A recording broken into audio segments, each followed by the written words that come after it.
It's Jess, and we're talking about books. This is nothing new. Now, this is new, however. I recorded this back in November of 2024, I think. So I'm kind of piecemealing things together. Things may not always work out. We shall see. But I just want to give you a heads up before you start listening. And we're going to be talking about Thorn, When a Sorceress Calls, and Black Beauty. Now, let's get started, shall we?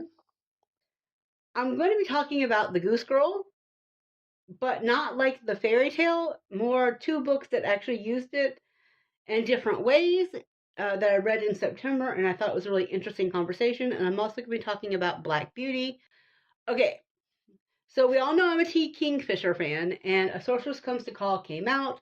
I bought the audiobook because it was cheaper than anything else, and I am, if nothing, pragmatic. Now, I read Black Beauty because it relates to Falada, who is one of the major elements in the Goose Girl and also the adaptations. And I kind of wanted to get a horse point of view since it's a little bit scant in both of the books. Okay, so let's start. In A Sorceress Comes to Call, you have Cordelia as the main character. And Cordelia is someone that's a little bit meek, I would say.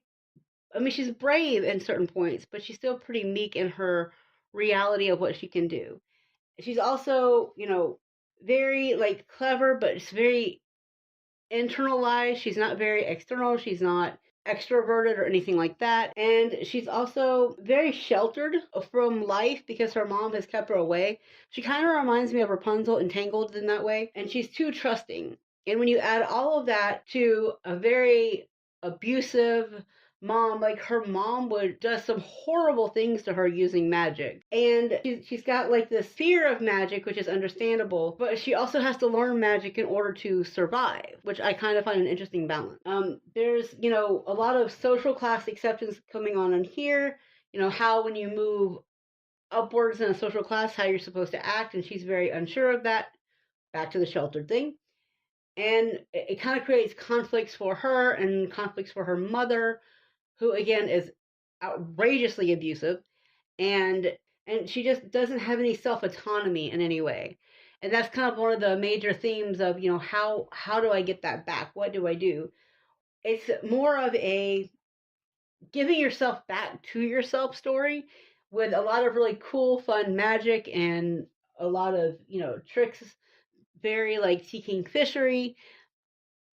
But there's like a deep malevolence that just runs throughout this entire story, and you almost see the characters that are running from it, from the found family and the friends and the maybes to the mom and all of this stuff. And then in contrast to that of Cordelia, you have Thorn, and Thorn is very she wants to be less. She, instead of wanting to go up in class, she wants to go down. She would like to do something where she gets to pick it versus being a princess, because being a princess has been very hard for her. She has a very like deep internal sense of right and wrong, as does Cordelia, but in this case it leads to her mother and her brother becoming extremely physically abusive, manipulative, all kinds of stuff. When I say manipulative and abusive, I mean whoa, like to the point where there are several scenes you can definitely see where things are set up a certain way with actions by other characters. You can definitely see why they come to surround her. The magic that's given to maintain her is really hard and strong, and it's a lot. But this one is also like, who am I? Who am I going to be? Cordelia has a little bit of that, but hers is more, who am I and how am I to be, versus Thorn, who knows who she is, but she doesn't know how to get out of a situation she doesn't want to be in. And there's a lot of like sorceress magic in this one. There's obviously a sorceress in the first one, in Cordelia's story, but this one is more external sorceress, whereas Cordelia's is more of an internal struggle as well as external, but like it all centers around the power dynamic between the two women a lot. And so with Thorn, you have a sorceress who plays a switched identity trick, and she suddenly has to figure out how to be a non-princess, how to get along in a new place, how to make friends, where does her sense of rightness and wrongness work and not work, which becomes more of an immigration story than a surviving abuse story. Even though there is an element in Thorns, it's definitely more of an immigration story of learning to fit in when you suddenly lose all your position in society. And if you have been in America, you know there are a lot, or actually any immigration place, you know there's a lot of people that have really solid degrees who cannot use them in their new place because they don't count.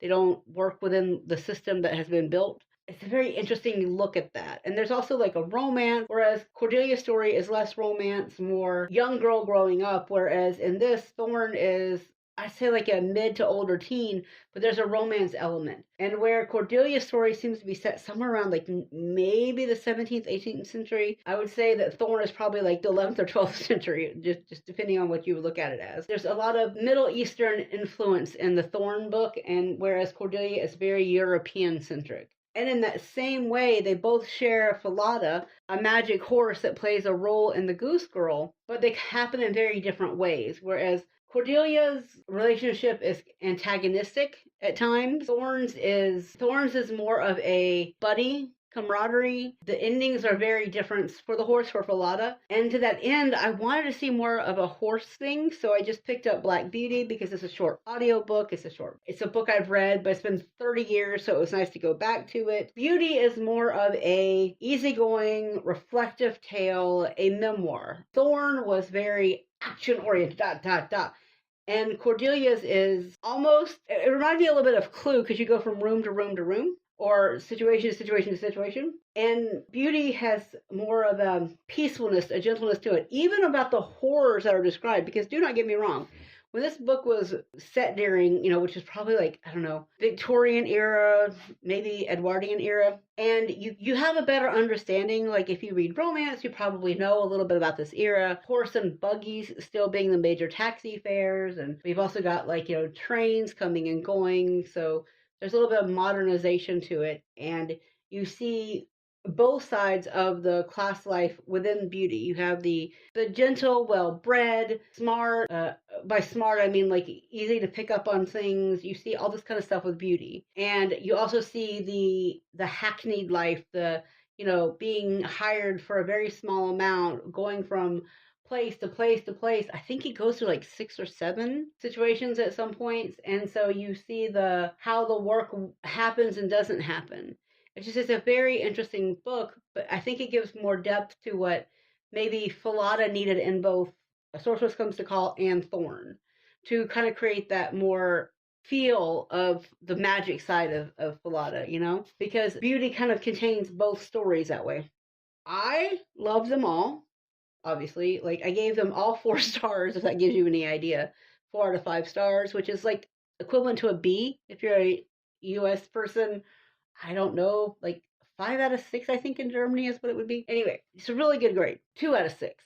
I forgot it's backwards. So 2 out of 6 in Germany. So it's a very fun, interesting way of looking at things that I haven't done in a while. I haven't compared and contrasted, but I just happened to pick the Goose Girl books at the same time, and Black Beauty was very quick. And I will get back to you soon as I can. Bye, y'all.